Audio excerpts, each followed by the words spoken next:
Bom dia, muito bom dia, meus queridos amigos, telespectadores. Iniciando mais uma vez um programa Uma Nova Dimensão. Eu tenho dito a vocês que Uma Nova Dimensão, ele sempre traz uma chuva de bênçãos para o teu lar. E hoje nós vamos apresentar a você músicas poderosíssimas. Vamos levar uma mensagem de fé, testemunhos, e você vai vibrar diante da graça de Deus. Eu quero dizer para você que enquanto você estiver conosco, você vai desfrutar do melhor que Deus tem para o teu dia. Uma nova dimensão entra na tua casa para te abençoar e te dar um dia de felicidade. E eu também quero dar boas-vindas a você que nos assiste. Que a paz de Cristo Jesus encha nesta manhã sua vida. Como o pastor Paulo disse, o programa Uma Nova Dimensão traz uma mensagem de fé, de esperança para o seu coração. E a primeira música que nós vamos apresentar hoje, aqui, ela se chama Ele Vem. Essa canção fala da nossa maior esperança, que é estar com Jesus num lugar onde todas as lágrimas serão enxugadas e não haverá mais dor, não haverá mais sofrimento, nem injustiça. Essa esperança nos impulsiona a viver de maneira diferente, a sermos agentes de transformação em um mundo que clama aí por amor e por salvação. Cada gesto de bondade, cada palavra de encorajamento, cada ato de perdão reflete a luz que brilha em nossos corações, preparando o caminho para o retorno do nosso amado Jesus. Isto é o que prepara todo esse caminho que seguimos. E sobre isso que nós vamos falar no programa de hoje, daqui a pouquinho no quadro Urgência Missionária. Mas antes você vai assistir essa canção linda com o Ministério Atitude. Vamos lá! Eu não vou me apegar com as coisas daqui, pois eu sei há um lugar que me espera. Estrangeiro eu sou, o meu lar é o céu, meu Jesus vem buscar a sua noiva.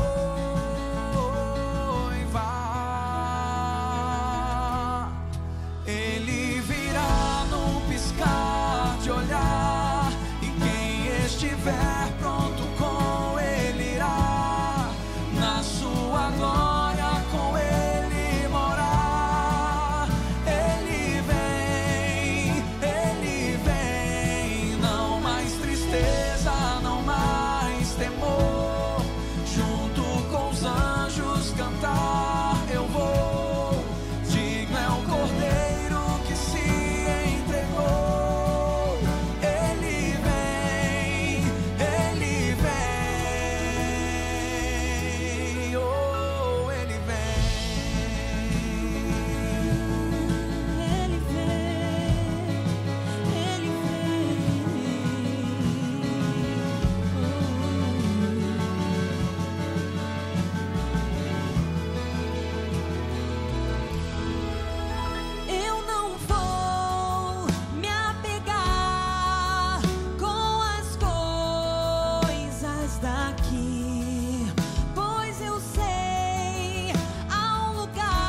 Vamos falar de missões agora? Pois é, a obra missionária é um chamado que transcende fronteiras e alcança corações ao redor do mundo. É um movimento impulsionário pelo amor de Deus e isso busca levar a mensagem transformadora do Evangelho a todas as nações. E sabe o que nos motiva nessa missão? É saber que cada vida tem um valor inestimável diante de Deus e que todos, sem exceção, têm o direito de conhecer a verdade libertadora encontrada em Jesus. Então, Urgência Missionária entra no ar agora.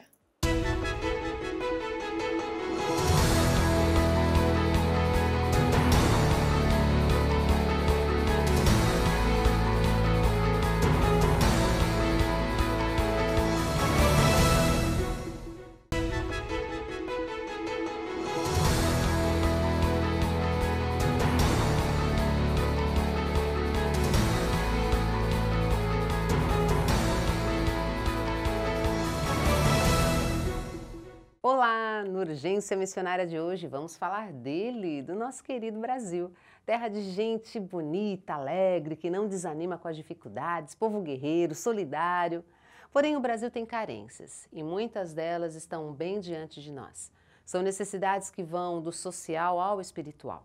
A Igreja de Cristo, que tem a função de ser o sal da terra e luz do mundo, tem trabalhado incansavelmente para mudar essa situação. E para a glória de Deus, tem tido sucesso. E alguns desses resultados nós vamos mostrar aqui hoje para você. Mas ainda há muito a fazer. Mas se nós nos empenharmos como Igreja de Cristo na oração, no trabalho, na mobilização, cada um fazendo a sua parte, poderemos mudar a história de milhares de pessoas, levando esperança e uma nova vida em Jesus. Vem comigo, vamos conhecer um pouco mais o nosso Brasil e ficar por dentro do trabalho missionário na nossa pátria amada. O Brasil é um país com uma enorme extensão territorial. Ele apresenta uma área de 8.514.876 km², sendo seu território dividido em 5 regiões: Centro-Oeste, Nordeste, Norte, Sul e Sudeste. Vamos para a região Centro-Oeste. Ela é composta pelos estados de Goiás, Mato Grosso do Sul e pelo Distrito Federal. Uma peculiaridade dessa região é que ela não é banhada pelo mar. As principais cidades são Brasília, que é classificada como uma metrópole nacional, e Goiânia como uma metrópole regional. Vamos agora para o Nordeste brasileiro.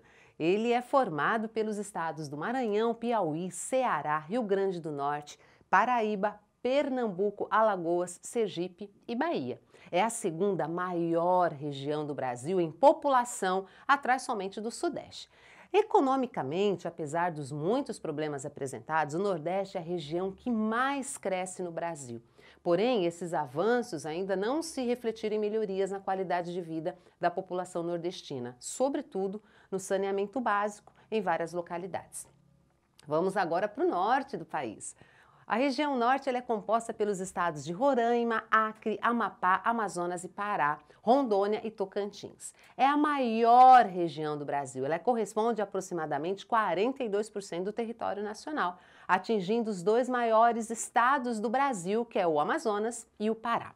Apesar de ser a maior região, o norte brasileiro também possui uma das menores populações. A região norte do Brasil é quase que totalmente recoberta pelo domínio da floresta amazônica. E os estados que formam a região do Sudeste, onde nós estamos, vamos para lá agora, é o Espírito Santo, Minas Gerais, São Paulo e Rio de Janeiro.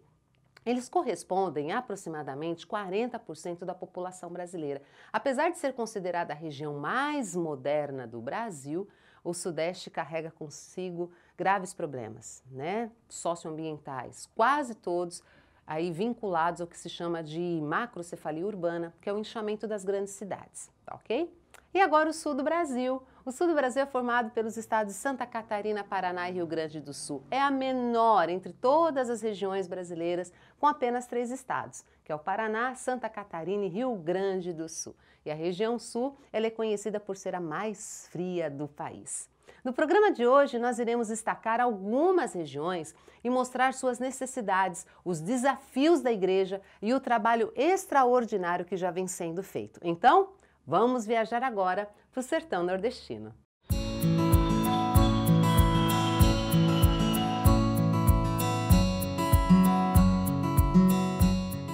O Nordeste é o maior desafio missionário da Igreja brasileira. Ao mesmo tempo, por causa da alegria, fibra e criatividade de sua gente, é o maior potencial ainda não mobilizado da própria Igreja para missões. O sertão nordestino é a mais próxima e negligenciada fronteira da Igreja brasileira. Conhecido como campo resistente, devido à idolatria que há ali, centenas de comunidades rurais onde vivem mais de 10 milhões de pessoas clamam, ano após ano, por uma oportunidade de ouvir o Evangelho. Há muito a ser feito e a Igreja de Cristo no Brasil não está com os braços cruzados, não. Com muita determinação, vontade e desejo de cumprir o ídolo de Jesus, ela tem mudado a vida de muitas pessoas no Nordeste brasileiro. Veja só.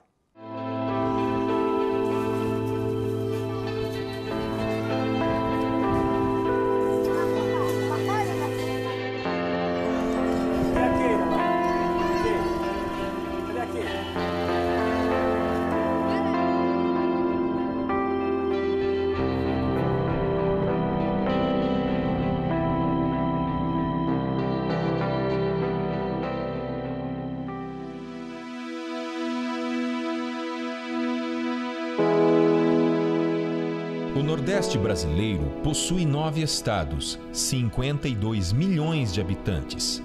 As áreas rurais do Nordeste concentram cerca de 14 milhões de habitantes, divididos em aproximadamente 10 mil povoados que vivem em situação de baixa renda, pouca escolaridade, sem saneamento básico e sem água potável de qualidade.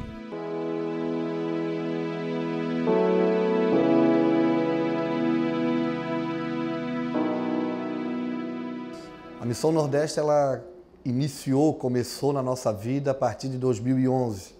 Quando nós botamos o nosso pé no sertão, nós rodamos por 5 estados, 5 mil quilômetros durante 15 dias. Tivemos em muitas regiões da Bahia, Pernambuco, Ceará, Paraíba e Rio Grande do Norte. E o nosso coração ele bateu mais forte por essa região do Brasil. Quando voltamos para casa, nós ficamos orando ao Senhor e querendo nos mover na região, sem ter muito entendimento, sem ter muito conhecimento de causa, das problemáticas do sertão, mas com um coração desejoso por fazer a diferença. Muitas pessoas que têm muita dificuldade, né, de sobreviver mesmo aqui na região, né, de uma vida digna. Não é só o Horto que passa por dificuldade, mas sim o Vale do Salitre como um todo. Né? Nós temos para você ter uma ideia, nós temos povoado ainda pior do que o Horto em dificuldade. O Salitre ele é munido de povoado, né? Ele tem faixa aí uns 40 a 50 povoados, né? E tem deles com dificuldade ainda maior do que as dificuldades que a gente.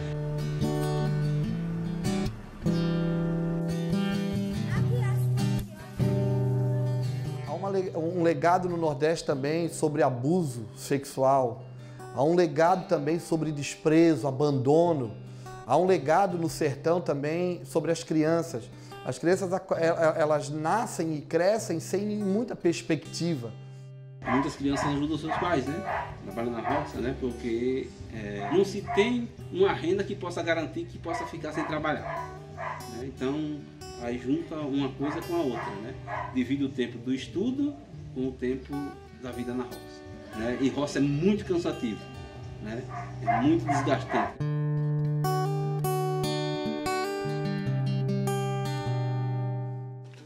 Você era uma das primeiras moradoras do Horto, Sou, então? pastor.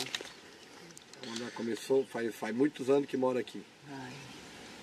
E sofrendo. Até um dia que Jesus, eu me concentro muito em Jesus, e Ele olha para mim com todo o pecado que eu tenho.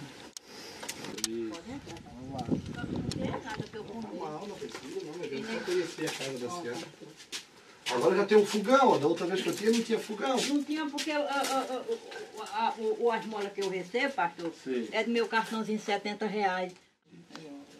É o caminho da vida para nós é do Senhor, né? É do Senhor. Não tem outro caminho, Senhor, né? Senhor, tem aquele Jesus, nós não somos ninguém. O Senhor é que nos ajuda nas nossas fraquezas, nas nossas necessidades, né? no dia a dia. Hoje mesmo, pastor, hoje aqui só tem água no pote. Sabe por quê? Meu menino trabalhou, mas não recebeu, o patrão viajou. Aí uma vez que nem eu, assim, isso é meio difícil, né? Sim. Mas eu me concentro a Jesus, ele me dá minha coragem.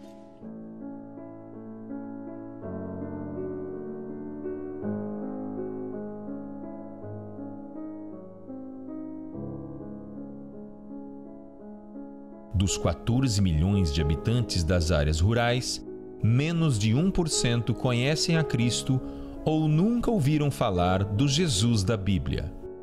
São cerca de 10 mil povoados sem igreja e que não possuem praticamente nenhum cristão.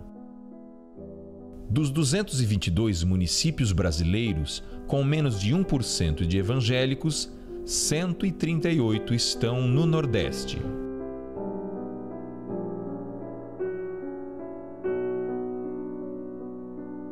Nós acreditamos nesses dias que o Senhor está movendo a igreja brasileira para promover uma colheita de almas no sertão. Fazem aproximadamente 4, 5 anos que nós compartilhamos uma palavra do Senhor que se encontra em Cânticos, onde diz: levanta vento norte e sopra tu vento sul, sopra sobre o meu jardim para que ele libere o seu perfume, os seus aromas.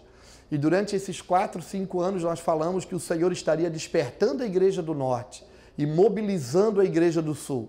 Nós moramos em Itajaí, Santa Catarina, sul do Brasil. Nós somos parte da igreja que está estabelecida no sul. E acreditamos que hoje somos cooperadores dos projetos de Deus para essa nação. E nesse entendimento, nessa compreensão, nós compreendemos que nesses dias o Senhor está despertando o norte, mobilizando o sul, para promover uma colheita no Nordeste.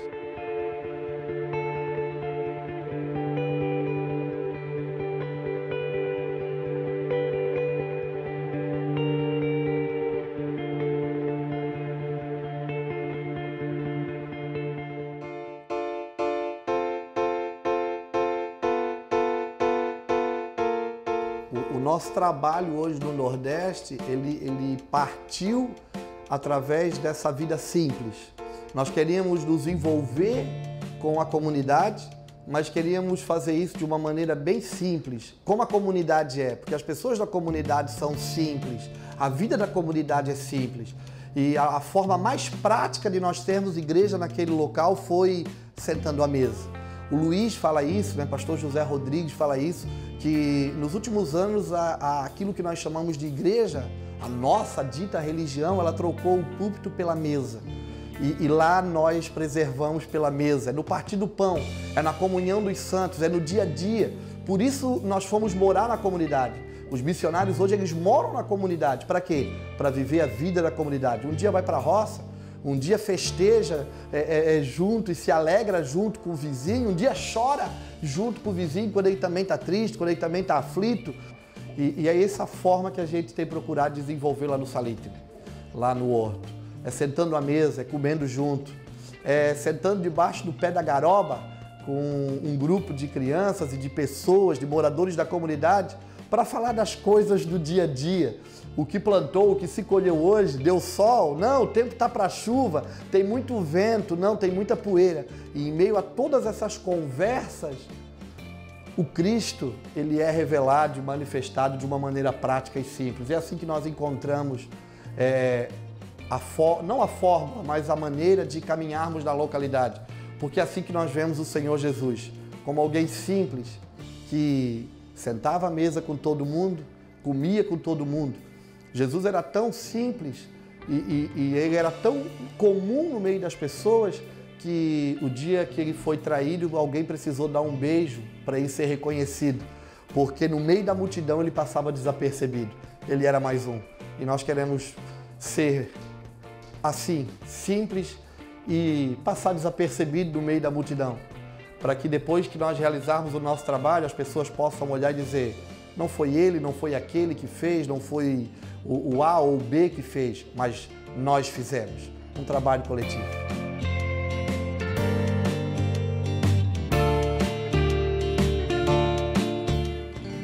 Desde que nós chegamos lá no povoado, no Horto, a gente foi muito bem recebido e uma das pessoas que nos recebeu foi o seu Paulo. E o Paulo é o tipo daquele cara que é o sonhador, é aquele cara que sonha com os pés no chão. E a gente brinca que se der asa para o Paulo, ele voa. E nós estamos querendo dar asa para ele voar, porque ele é um homem de pouco estudo, é um homem da roça, é um homem simples que criou a sua família com uma enxada na mão, plantando e colhendo para sustentar sua casa. Mas ele sempre foi desejoso por ver as coisas na comunidade onde ele está estabelecido transformada.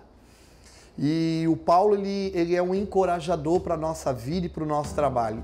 E o seu Paulo, ele tinha um desejo que era plantar melão.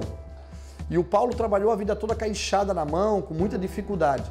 E ele precisava, para plantar o melão, que era o sonho da vida dele, de uma bomba elétrica. E a gente se reuniu e junto alguns irmãos promoveram a compra dessa bomba. A gente se moveu, comprou a bomba e o Paulo juntou uns recursos que ele tinha e ele desenvolveu um projeto de irrigação por gotejamento e ele plantou já, está indo para a terceira plantio, para a terceira colheita. O melão leva 70 dias para colher. Na primeira colheita, em 1 hectare de terra, ele colheu 28 toneladas. E agora ele tem mais 1 hectare de terra do lado da terra onde está plantado o melão. E ele nos chamou e disse, agora nós vamos plantar para o projeto. Nós vamos plantar para a gente servir as crianças. Eu me sinto realizado para o que eu vivi, vamos voltar aqui há 12 anos atrás, aqui, eu me sinto realizado. E eu tenho fé em Jesus que essa realização vai chegar para os irmãos do lado. Eu não peço só por mim. Né? Eu quero que a coisa chegue também para os outros que estão ali também em dificuldade. E nós estamos com esse desafio também trabalhando para que nos próximos meses nós vamos colher o fruto da terra. O deserto e a terra seca florescerá. Isaías 35 se cumprindo. E o ermo se alegrará. Nós estamos produzindo melão lá no sertão e vamos produzir para sustentar as missões que o Senhor tem confiado na mão da igreja nesse tempo.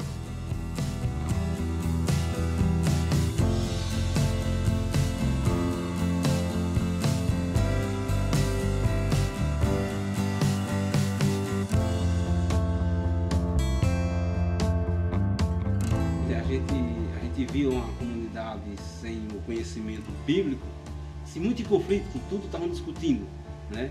E quando o Mevan chegou para cá, com a casa, né, se vê uma harmonia bem maior com as pessoas. As pessoas se integram mais. Por exemplo, você tivesse vindo aqui no Dia das Mães, a gente nós tínhamos aqui umas 120 pessoas na comunidade dentro aqui da casa. Isso aqui ficou lotado. Então, quer dizer, isso é uma bênção, é uma coisa que visivelmente melhorou, vou dizer aí 90%, porque as pessoas se aproximaram uns dos outros e ali a aproximação dos outros, como aqui é uma casa de bênção e que prega a palavra de Jesus, então se aproximaram, eu acho que até um pouco mais de Jesus, porque da palavra, né, em si. Né? Então, a gente vê isso e toda vez que se tem alguma programação de mãe, ou que seja de pai, ou que seja de criança, a gente não traz só a criança, não traz só a mãe, não traz só o pai. A gente traz a família.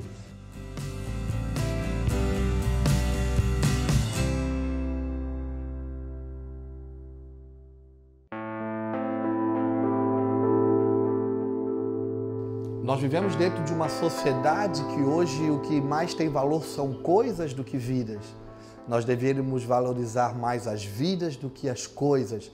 E parece que a nossa religião, a nossa igreja, ela absorveu um pouco desse contexto. E hoje ela gasta a maior parte do seu tempo construindo coisas do que cuidando de pessoas. De pastores nós nos tornamos a construtores, pedreiros. Gastamos mais tempo da nossa vida construindo prédios e trabalhando com tijolos, com cimento, com madeira, do que trabalhando com pessoas. Ainda que as estruturas são, em muitos lugares, bem utilizadas, mas nesses dias o que tem valor são vidas. E se tem uma coisa que nós precisamos gastar o nosso tempo é com elas, valorizando, cuidando.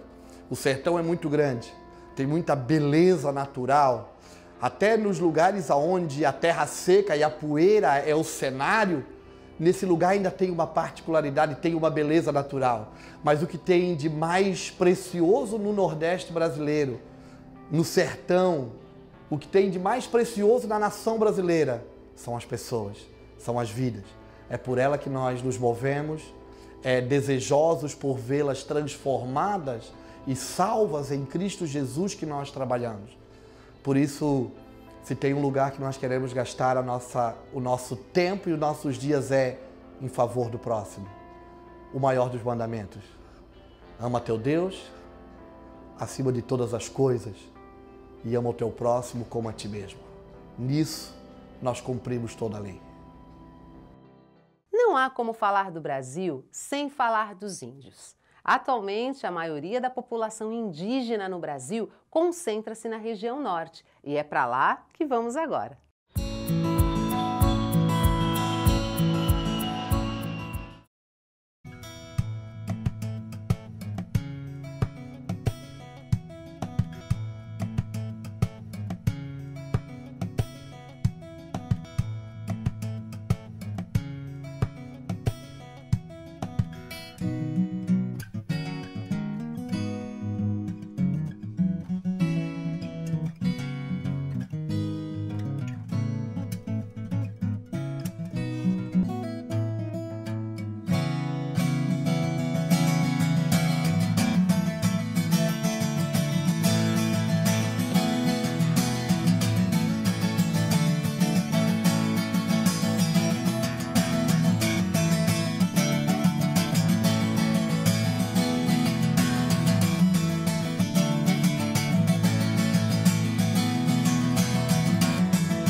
Conforme dados da Fundação Nacional do Índio, a FUNAI, existem atualmente 460 mil índios residindo em aldeias no Brasil.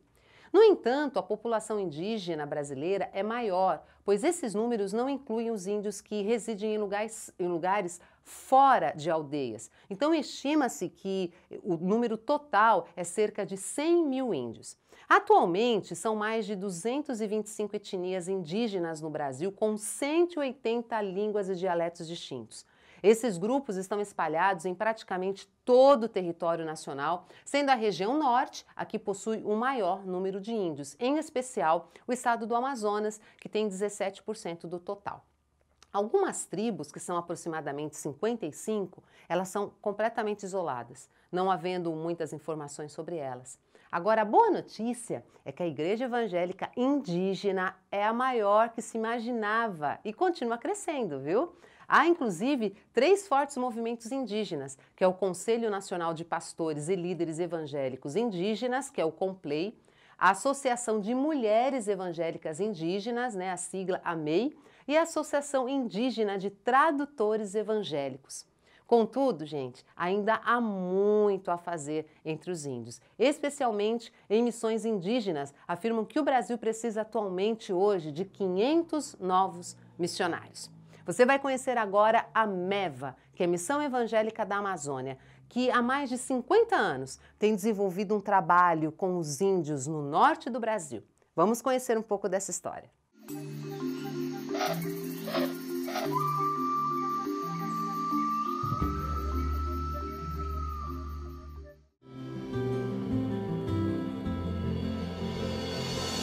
A Bíblia, integralmente traduzida para o Waiwai, foi a primeira do Brasil em língua indígena. Entregue em 2002 ao povo pelas mãos de Roberto e Florine Hawkins, o livro é o esteio e refúgio para mais de 2.000 convertidos. Entre os Makuxi, 10 igrejas foram constituídas e hoje têm força para se manter e crescer em meio às suas comunidades. O Novo Testamento em Makuxi também está na mão do povo, após anos de trabalho. Osuapixana tem 3 igrejas com liderança própria. Uma 4ª igreja está em fase de estruturação, com muitos convertidos. A entrega do Novo Testamento em Sanumá, língua dos Yanomami da região de Auaris, foi seguida por uma onda de conversões inédita entre este povo. Hoje, os Sanumá, que por tanto tempo foram relutantes em aceitar a Cristo, estão sendo treinados para constituir suas igrejas. Há vários trechos bíblicos traduzidos para as línguas de Paremiú e Mucajaí. No entanto, a palavra de Deus tem transformado esses povos. Em Paremiú, nunca houve tantas conversões e batismos. Só no Natal de 2008, 25 batismos foram realizados na aldeia. Pensando no futuro desses povos, a MEVA realiza há mais de uma década cursos de aperfeiçoamento e treinamento de lideranças indígenas. O MICALE, Ministério de Capacitação de Líderes, prevê para este ano uma extensa agenda de treinamentos em diversas línguas e etnias.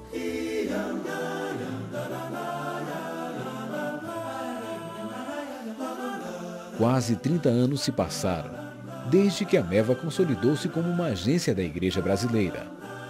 Há 50, uma reunião simples em uma casa de barro no interior de Roraima fundou a instituição que coordenou todo o trabalho desde então. Há quase 70, a visão de um homem começou a ganhar corpo por meio de sua obediência a Deus.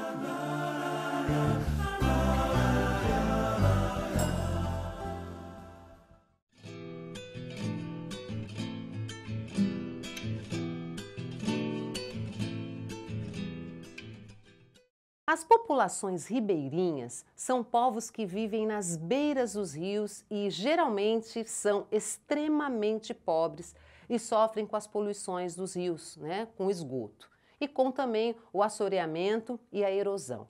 A comunidade ribeirinha da Amazônia, eles vivem em casas de palafitas.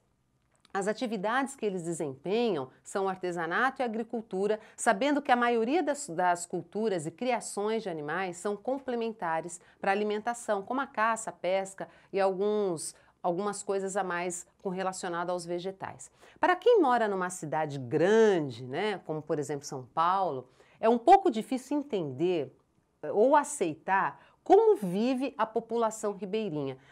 Entenda, durante 6 meses eles cultivam mandioca e até criam gado às margens dos rios. Mas eles passam toda a outra metade do ano, ou seja, os outros 6 meses, em suas casas de palafita ou no único meio de transporte local, que é um barco, sem realmente pisarem no chão. Seus poucos bois e vacas ficam vivendo em pequenos cercados suspensos. Veja só o trabalho que é feito entre eles.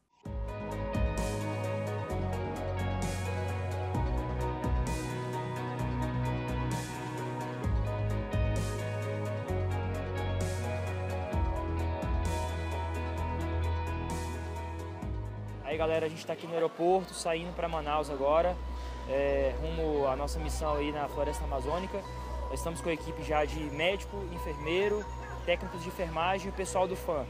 Em breve a gente está lá em Manaus e dá notícia para vocês. Valeu!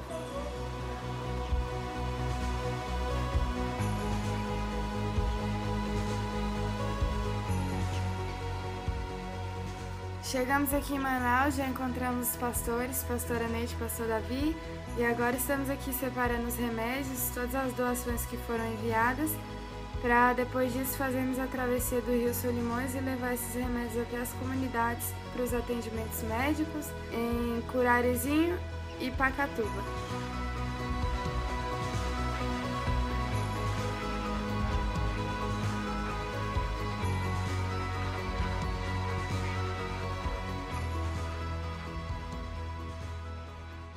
Acabamos de desembarcar aqui na margem do Rio Solimões. Agora nós estamos indo para a comunidade de Pacatuba. 4 horas de caminhada, a gente vai passar aqui pela mata, por trechos de campo aberto, de mata. E chegar lá nós vamos ter um encontro com as famílias locais. Lá já existe uma base missionária com a igreja. Há 4 anos o trabalho está sendo feito lá, a igreja de Pacatuba. E dentro desse espaço, lá na igreja, nós vamos fazer o atendimento.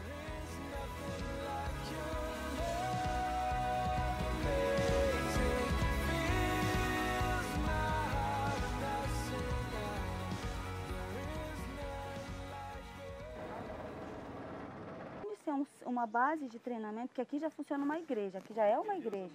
Já tem um obreiro, já tem membros, pessoas batizadas, já tem pessoas que já casaram aqui, fizemos o primeiro casamento. E quando estiver pronto, para os obreiros, para os alunos ficarem aqui. Para daqui... Como centro prático, que a senhora falou. É, porque assim, ó, todo mundo que começa um trabalho, o que a gente tem que entender? Qual é o nosso foco? É fazer um trabalho para que não é ganhar vidas, é as vidas permanecerem. É motivar eles a plantar, é motivar eles a pescar, é motivar eles a ter dignidade. Esse é o papel da igreja.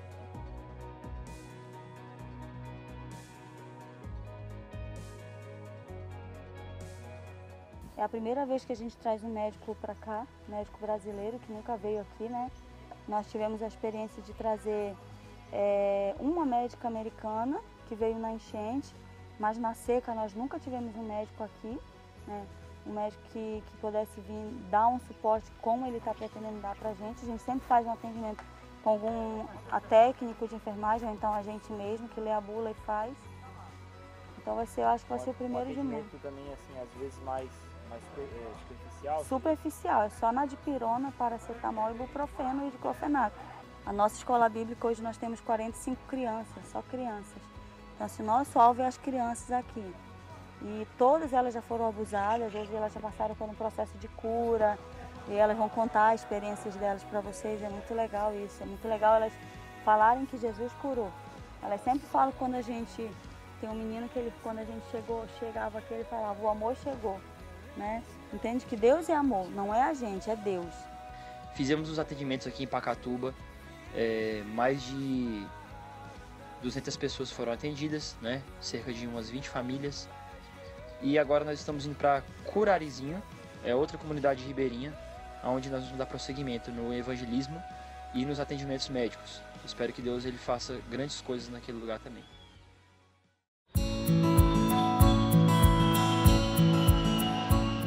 Aqui no Sudeste, um dos nossos maiores problemas são as drogas. Homens, mulheres e crianças mergulhados no vício, sem esperança. Mas a Igreja de Cristo aceitou o desafio e tem feito a diferença multiplicando o amor de Deus.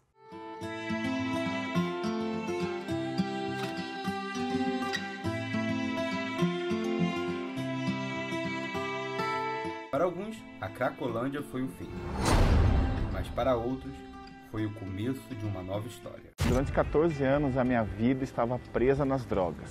Eu pensava que eu não tinha mais jeito. Perdi todos os meus sonhos e a vontade de viver. Não tinha perspectiva nenhuma. A perspectiva, qual que seria a minha próxima queda.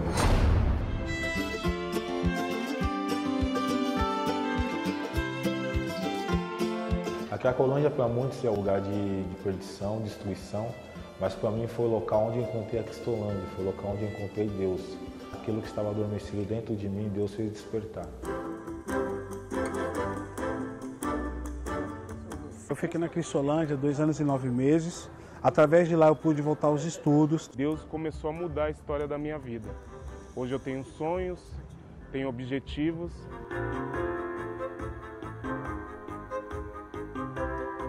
Temos investido para que esses jovens sejam reinseridos na sociedade, cuidando da saúde, educação e trabalho. Nosso sonho sempre foi concluir o ciclo de todos os meninos, inserindo no contexto social.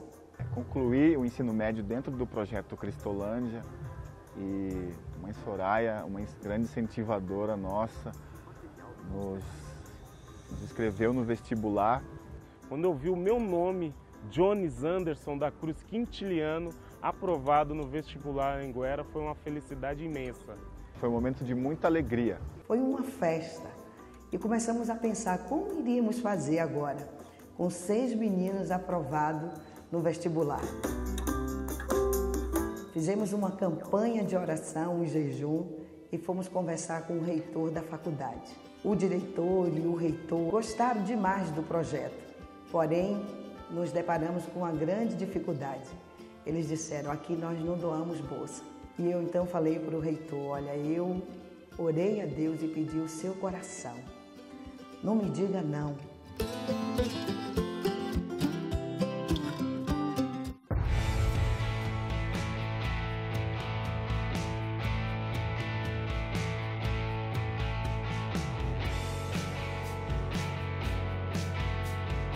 O primeiro dia que eu entrei na Anhanguera foi um momento fantástico para mim, quando eu comecei a ver aquele novo horizonte. Um ambiente acadêmico, tudo diferente do novo, muitas pessoas intelectuais e tal. O professor falando na matéria, eu não conseguia controlar a emoção de tanta alegria que eu estava.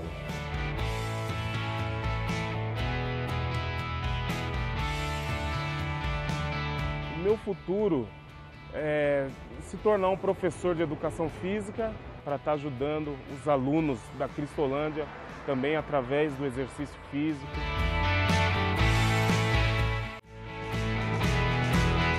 Meu querido irmão e irmã, nós precisamos avançar, multiplicando o amor de Deus.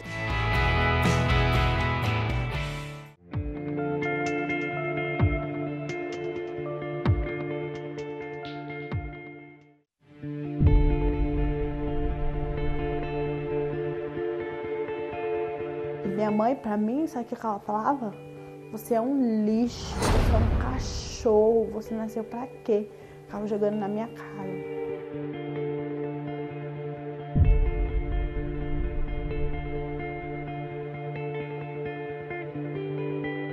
De 2 a 3 anos, perdi minha mãe e eu vivia com meu pai num povoado pequeno, sem muitas condições, e meu pai bebia muito e meu irmão passávamos o maior tempo sozinhos, abandonados em casa.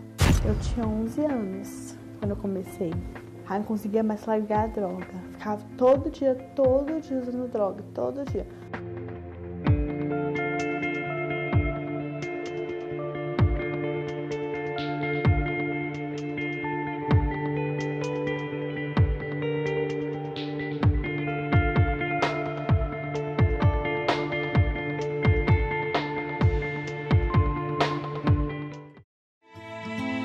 Cristolândia Criança é uma resposta da parceria de Junta de Missões Nacionais com a Vara da Infância de Guarulhos, que através do pedido do Dr. Iberê levantou esse clamor à Junta, e a Junta entendeu isso como uma vontade de Deus para esse tempo, para trabalharmos com a questão da drogadição entre crianças e adolescentes. São crianças que estão em vulnerabilidade social, que não sabem o que é um abraço, são crianças que tudo dela é resolvido em agressões. Então a gente traz para elas outra forma de enfrentar isso. Hoje lá a gente tem as devocionais diárias, tem também os PGMs, que acontece toda semana, uma vez por semana. É o tempo todo, você tem que se preocupar com evangelizar a cada uma delas, mas também com a roupa, com o alimento, com a escola, com tudo, né? A gente exerce exatamente o papel de um pai e uma mãe.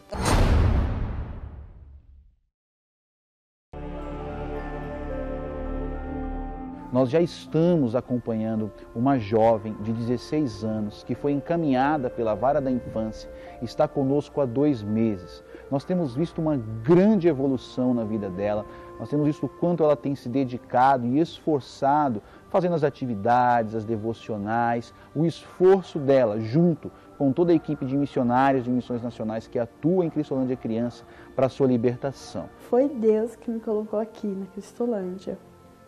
Porque como é que eu ia ficar? Eu estaria aí fora, me prostituindo mais ainda, usando droga mais ainda. Eles oram por mim, lê a devocional com todo carinho, com todo o amor. Sabe, eu falo, nossa, como é que a pessoa pode ser assim? Só Deus mesmo, né, para fazer a pessoa ficar assim, né? Ela vem para cá das 9 da manhã às 5 da tarde. Comigo ela tem um atendimento psicológico. A nossa batalha é porque ela só está conosco nesse período. Então tem um final de semana que ela não está conosco. Ela tem as recaídas. É como se tudo que a gente fez, temos que refazer novamente. E isso a gente vai fazer até conseguirmos a mudança na vida dela. Eu gostaria que vocês orassem assim, por mim, para que eu me liberte do vício da cocaína, para que Deus mude a minha vida, porque eu quero muito largar essa vida, eu não quero essa vida para mim, não quero nascer assim, eu não vou morrer assim. Nós contamos com o apoio dos irmãos em oração para que essas crianças sejam libertas, para que essa jovem seja liberta, para que os recursos necessários cheguem, para que nós possamos ver os nossos adolescentes, nossas crianças e adolescentes livres das drogas.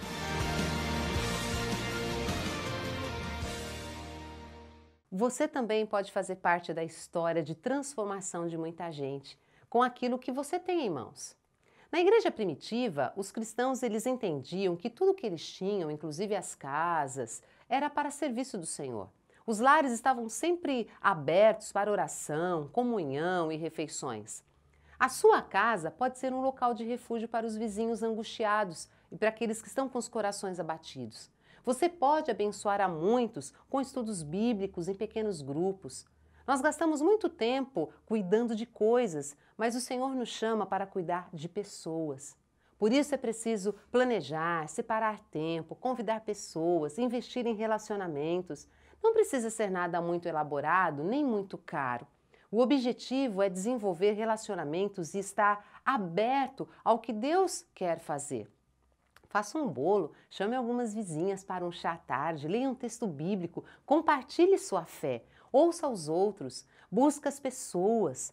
Quando a igreja primitiva tinha uma casa aberta, acrescentava-lhes o Senhor dia a dia os que iam sendo salvos. E não deixe de orar por missões, não deixe de orar pelo Brasil. A nossa maior arma é a intercessão. Portas se abrem, pessoas são libertas, milagres acontecem, vidas são fortalecidas através da oração. Isso eu tenho certeza que você pode fazer. Deus procura corações obedientes e dispostos a ficar em suas mãos. Mantenha o coração disponível ao Senhor. Dê passos, busque envolver-se. Você verá as maravilhas do Senhor. Não há privilégio maior. Deus te abençoe e até a próxima. Tchau. Por uma oração, o povo experimentou a grande bênção que estava por vir. A nossa luta não é contra a carne ou sangue, mas sim contra principados, contra as potestades, contra os príncipes das trevas desse século, contra as hostes espirituais da maldade nos lugares celestiais. A oração de um justo é poderosa e eficaz, e ela é uma das principais armas de todo aquele que crê. Quando agimos, colhemos frutos do nosso trabalho, mas quando oramos, colhemos os frutos do trabalho de Deus. Este é um clamor pelo Brasil. Eu oro porque acredito que Deus pode mudar a realidade espiritual do nosso país. Eu oro para que o Evangelho alcance e transforme a minha nação. Tudo começa pela oração. Portas se abrem, correntes caem por uma oração. Portas se abrem, correntes caem por uma oração.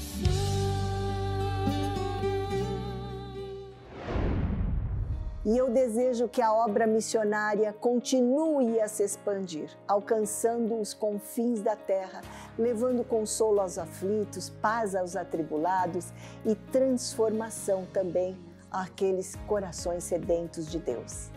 Esse é o sentimento que nos move. E agora você assiste a última música de hoje e em seguida o pastor Paulo volta para orar e encerrar o programa desse dia. E eu volto amanhã e espero por você aqui neste mesmo horário e emissora. Que Deus abençoe você e até lá.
Então, estamos encerrando mais um programa Uma Nova Dimensão.